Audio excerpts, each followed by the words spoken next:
Just watch what people do when they put their money in a Coke machine and it doesn't work. Just watch the people's interaction with that machine.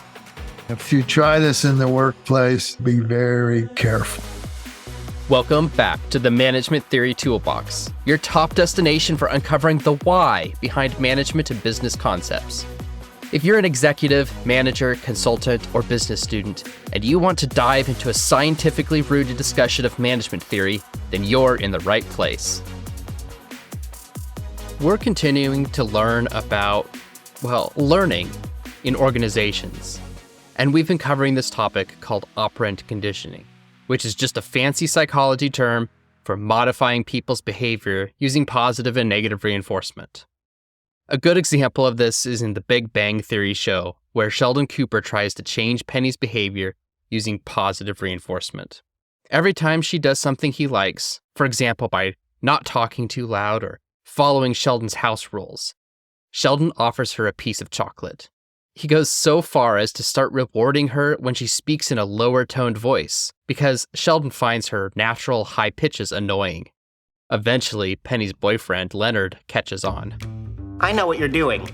Really? Yes. You're using chocolates as positive reinforcement for what you consider correct behavior.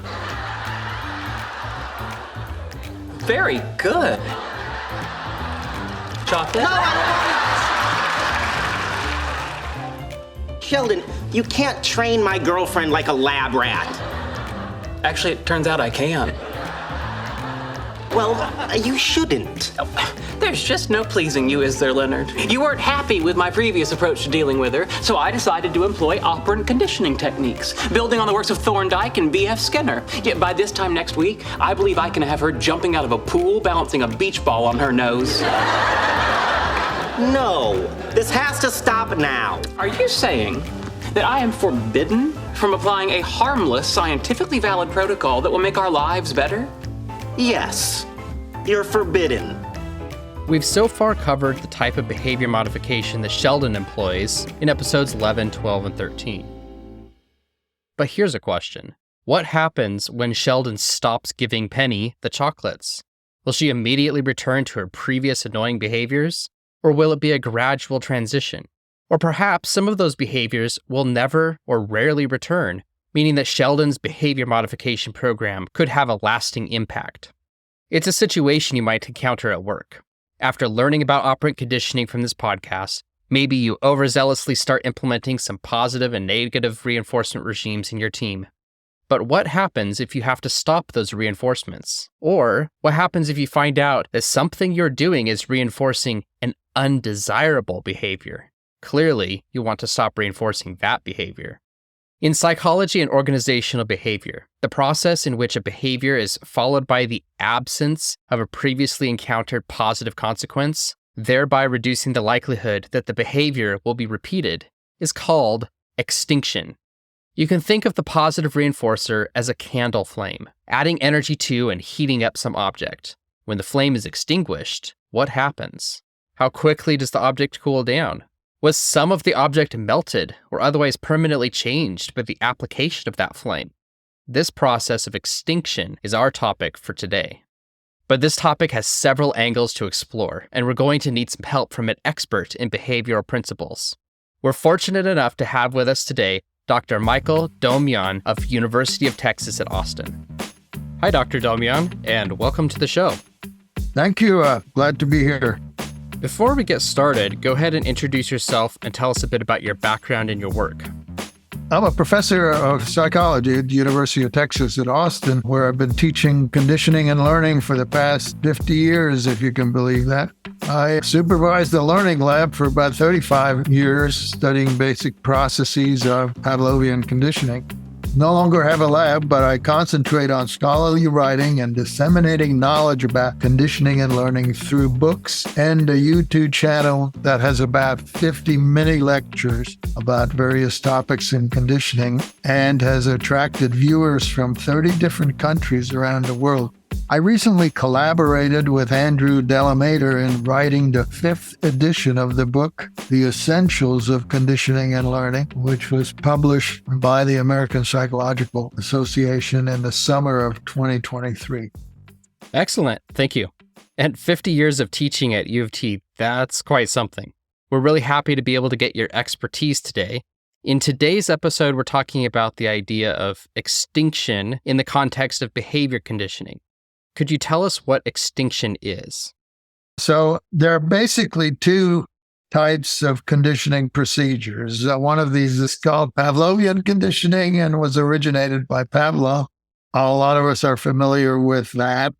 In instrumental conditioning, the emphasis is on the individual performing a response in order to obtain a desirable object. Instrumental conditioning, sometimes also called operant conditioning, was popularized by B.F. Skinner, and a lot of the procedures and issues that he discussed fall under the general rubric of instrumental conditioning. Extinction is a learning procedure that you cannot introduce from the beginning. That is, you first have to have an earlier training phase, and the training can either involve Pavlovian conditioning or the training can involve instrumental conditioning. Once behavior has been trained with either of those techniques, then you can introduce extinction, which involves a modification of the procedure such that the source of motivation for the learning is no longer provided. In a conditioning procedure, be it Pavlovian conditioning or instrumental conditioning, you have what's called a reinforcer or unconditioned stimulus. So in Pavlov's experiments, this was food. In Skinner's experiments with rats and pigeons, he also provided a little bit of food. In an extinction procedure, you no longer provide that bit of food. Originally, the food was what motivated learning. In an extinction procedure, you no longer provide the food, and so you remove an important source of motivation for the original learning. So here's an example I'm familiar with from my work as an engineering manager.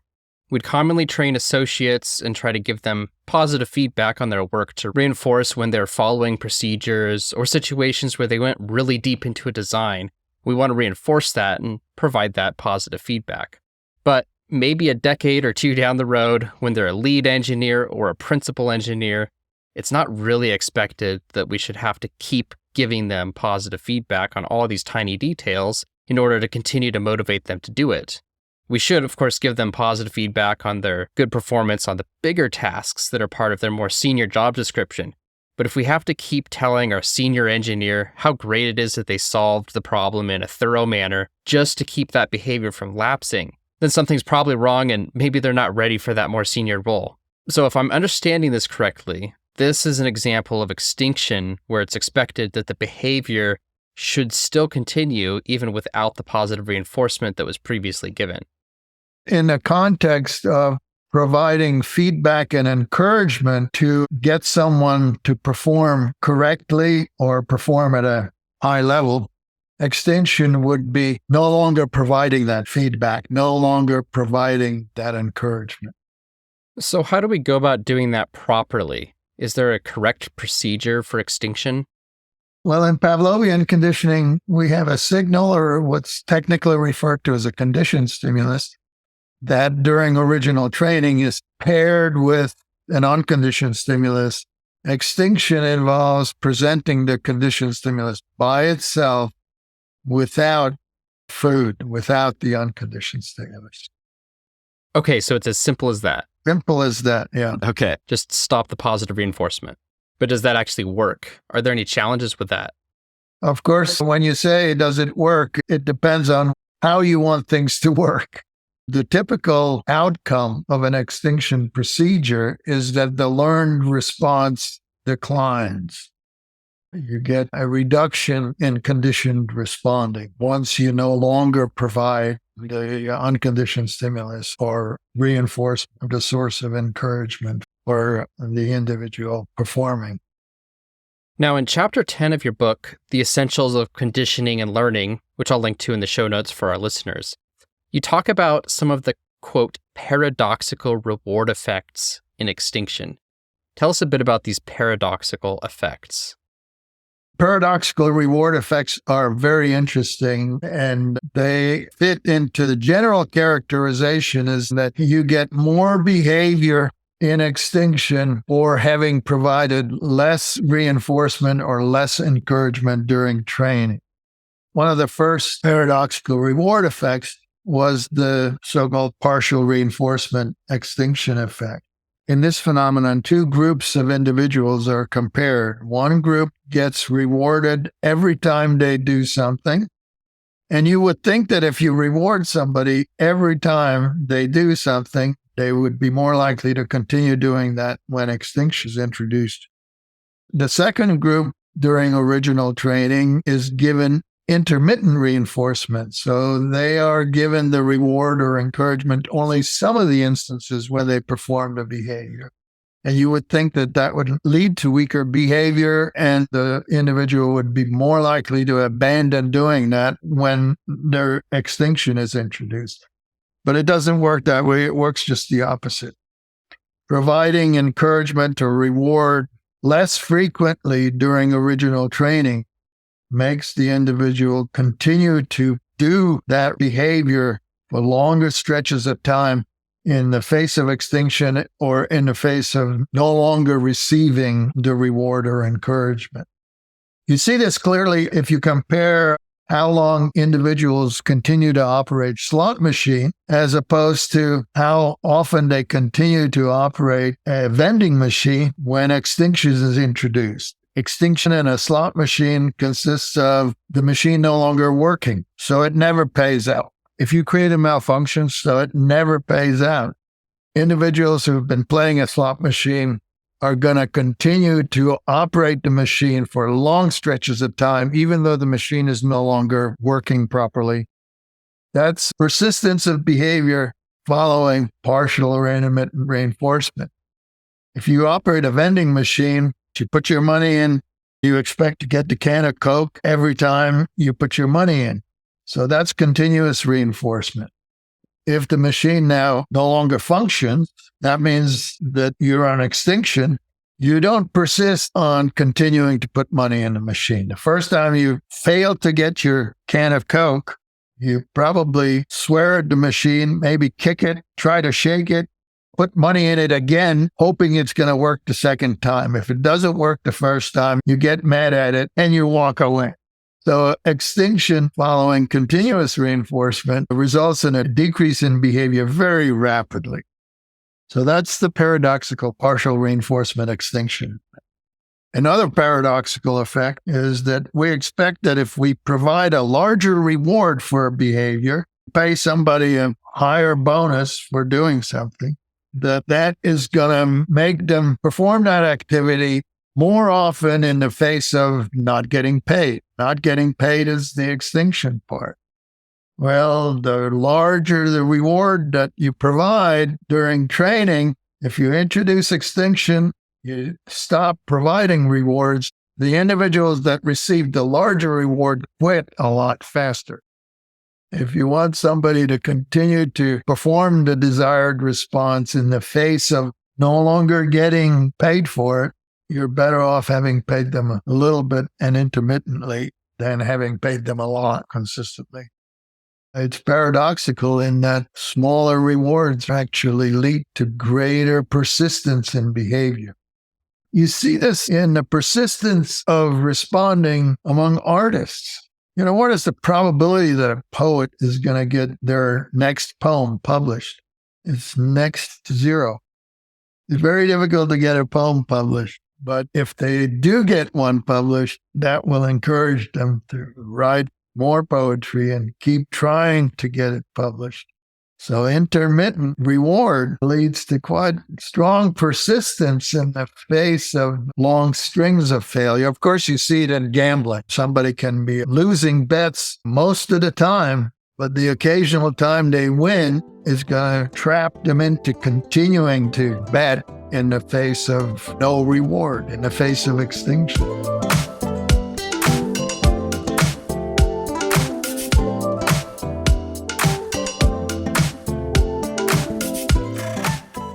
So it sounds like the patterns of extinction are really related to the details of the schedule of reinforcement, which for our listeners is actually going to be the topic of our next episode. Absolutely. You're absolutely right. How quickly you stop responding in the face of consistent failure or consistent lack of payoff depends very much on the schedule of reinforcement that was in effect before the extinction was introduced. Are there ways to perform the extinction procedure which takes into account those details of the schedule of reinforcement? For example, maybe you know that just eliminating this positive reinforcer is very likely going to completely eliminate a desired behavior. But what if you were to gradually phase it out? Does the end result still reach zero? The behavior doesn't always disappear completely. You get a decline in the behavior, and depending on the circumstances, you may not reach zero. And even behavior that has declined sometimes will recur. So extinction is not a foolproof method of eliminating behavior. But you're absolutely correct that if you take a schedule of reinforcement or a program of reward or a program of payouts and you gradually thin them out so that you're introducing more trials where the payoff doesn't occur, that will tend to encourage the subject to continue to respond once you completely turn off any rewards or payouts. So you can engineer what the subject's reaction is going to be to an extinction procedure by appropriately adjusting the schedule of rewards and reinforcement before you introduce extinction. So far, we've been talking about the situation where a positive reinforcement is being used to produce a desired behavior, but for some reason or another, we need to extinguish that reinforcer. So what happens to that desired behavior? But if we flip that around and look at situations where we're maybe reinforcing an undesirable behavior, for example, an employee might be showing up late to work consistently, and in doing so, they're getting a reward by avoiding the morning rush hour, maybe they get to sleep in later. Those are both rewarding consequences of this undesirable behavior. Now, in this case, I understand that probably it's difficult for a manager to use extinction because they don't really have control over those rewards. But in general, is the extinction process any different when we're talking about reducing the likelihood of undesirable behavior? Well, the example that you presented is a complex one, and unfortunately, the real world is a lot more complex than the world of the laboratory in which a lot of these principles have been developed. I mean, if you're obtaining a benefit for going to work late, a benefit being less traffic and not having to get up as early, those are benefits. Once you get to work, there may be penalties. You missed a meeting, you didn't get a job done, submitted on time, and maybe you're going to be docked some leave time or vacation time. While there are benefits to turning up late, there may be disadvantages. There are many consequences of turning up to work late, and it makes the analysis of the situation a lot more complex. Obviously, this becomes a matter of deciding what's most important to you. Is it more important to sleep later or facing the displeasure of your boss? So it becomes a complex decision. And all of these factors could enter into it. As individuals make these decisions, they often consider the immediate consequences to be more salient than remote ones. A remote consequence is the next time raises are calculated, you may be at a disadvantage, but that won't happen for the next 6 months. And so you may risk being late a few times because the loss in a raise is too far away for you to worry about. So these decisions become complicated. Yes. And then from the manager's perspective, the manager is tasked with dealing out some of those penalties or punishments that you described. But in this example, I don't think a manager could use extinction to remove positive reinforcers of showing up late. You can't, as a manager, control the traffic or the extra benefit of sleep or whatever. So let's look at another example where extinction might work. Suppose an employee has developed a habit of regularly visiting the manager's office to complain about their coworkers. And most of the complaints are just trivial. And the manager's kind of tired of this because it interferes with their job and wants to use Extinction. So in this case, it seems possible for the manager to have control over the stimulus or the reinforcer, specifically the attention the manager gives. The manager could remove that attention and stop giving this employee their attention when they're complaining about trivial things. Attention is a huge reinforcer among people. Everybody loves attention. Everybody works hard to get attention. If the manager's attending to these complaints actually reinforces the frequency of the complaints, that would be an excellent place to put Extinction into effect. That is, don't provide attention for these things. You can do that by just telling them, I don't want to talk about this. Or you could say it's inappropriate. The simplest thing to say is, I don't want to talk about this. Another way to do it is to create a suggestion box. You have a problem, put it in the suggestion box. That creates a delay, and it also allows you to not ignore it. The best way to control inappropriate efforts to get attention is to not provide attention. And that is Extinction, and that would be an appropriate and reasonably effective technique. Now, one of the things you have to be careful of is that you want to make sure that you do provide attention for appropriate kind of inquiries. So you don't want to put all behaviors on Extinction. This is a common issue in parenting. Actually, this attempt to get attention is a frequent event in parent-child interactions. Children are constantly trying to get attention, and they get your attention by doing things like being too loud or throwing a baseball through the living room window. The mistake that parents make is that they don't provide attention when the child is doing constructive and useful things. It's like parents are busy, and this is also true in classrooms and daycare centers. Parents in charge are very busy having to look at a number of kids and so forth. So good behavior often gets ignored, and bad behavior is the behavior that gets paid attention to.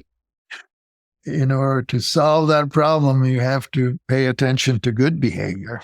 That way, the kid gets the attention that he or she desires without resorting to extreme, unpleasant behaviors that are impossible to ignore. What are some of your encouragements or cautions that you want to offer our listeners who might be eager to go try this concept of Extinction in their workplace? My recommendation, if you try this in the workplace, is to be very careful. And the reason I say that is that Extinction is unpleasant, and depending on the circumstances of Extinction, you get frustration, anger, and even aggression. I mean, just watch what people do when they put their money in a Coke machine and it doesn't work. Just watch the people's interaction with that machine. All of a sudden, they start swearing at it. They kick the thing. They shake the thing. They get very annoyed, and then they stop away. That will happen in the workplace. It'll happen in personal relationships. If you are living with someone and you get in the habit of making coffee for them every morning, that is a perfectly predictable source of reward. One day you just don't feel like it and you don't make the coffee. If you do something regularly and then you introduce Extinction, the individuals you interact with are going to be pretty upset with you. That's why I say if you're going to use Extinction, be careful. Particularly if a behavior has been consistently reinforced, then the sudden introduction of Extinction is going to be very unpleasant, and it could result in unpleasant consequences. So in a case of someone turning up to work late, if you introduce an Extinction procedure, announce it ahead of time, you might discuss it so it's not a surprise, everybody understands it. You might even engage your employees in designing that Extinction procedure. Like we talked about the example of an employee that frequently comes to bother the manager about trivial issues. You could have a group meeting in which the manager explains that these kinds of interruptions make it difficult for the manager to do their work. And we need to institute some different kind of procedures in the workplace. And people working there could be recruited to make suggestions. You could have a sign that during this period, the manager is unavailable for complaints, or you could have a designated 15 minutes in the morning, 15 minutes in the afternoon. If a problem that's not urgent, drop in at those times. So you can introduce extinction, but be careful about how you do it so that you don't trigger the very intense and unpleasant consequences of extinction. Well, that's all the time that we have. Thank you so much for joining us.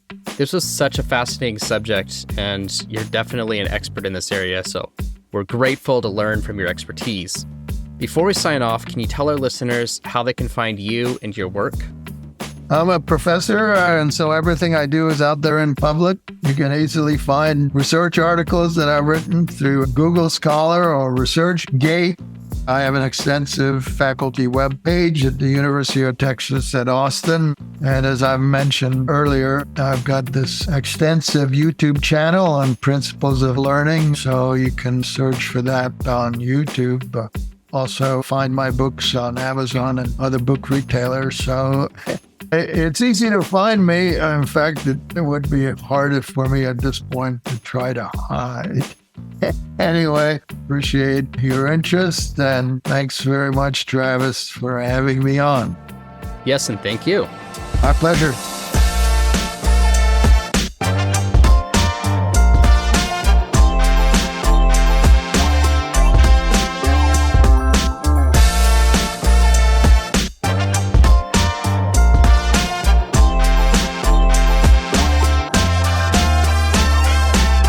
That was really interesting.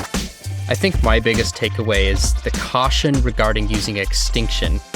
It's so easy to think, in the example of the employee who's making trivial complaints, that it'd be best to not give the attention to those and they'll stop.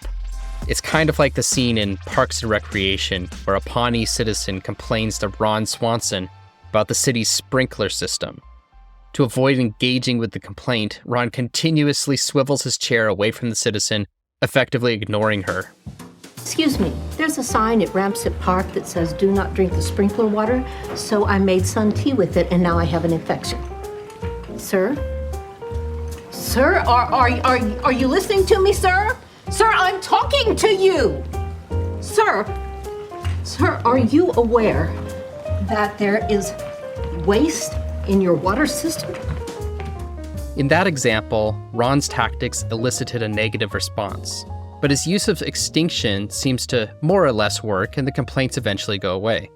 But wait, is this really extinction? Ron Swanson wasn't exactly known for attending to people's complaints, so he hasn't really conditioned the people around him to get attention as a reward. This, in fact, isn't exactly a clear-cut case of extinction, except in the general sense that people have been conditioned to usually get some kind of attention when they talk to someone directly, hence the irritation when he doesn't listen.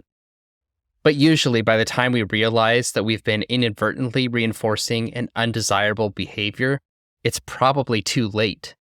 By then, the employee is well trained to seek the reinforcement, and extinction becomes tricky. This week, take some time to think about if there are any behaviors in your workplace that are undesirable. If so, it's probably a pretty safe bet that people aren't doing them just out of spite. Instead, there's probably some underlying reward that comes from the behavior. Is there a way to carefully extinguish that reward? Or maybe a safer option, is there another positive reinforcement that you can use to encourage a better behavior over and above the rewards they might get from the undesirable one? Either way, be careful, be smart, and as always, revisit the theory and think deeply about how it applies to your individual situation and context. So with that, thank you for joining me on another episode of the Management Theory Toolbox. Stay tuned for our next episode where we talk about schedules of reinforcement. In the meantime, keep learning, keep growing, and keep adding to your Management Theory Toolbox.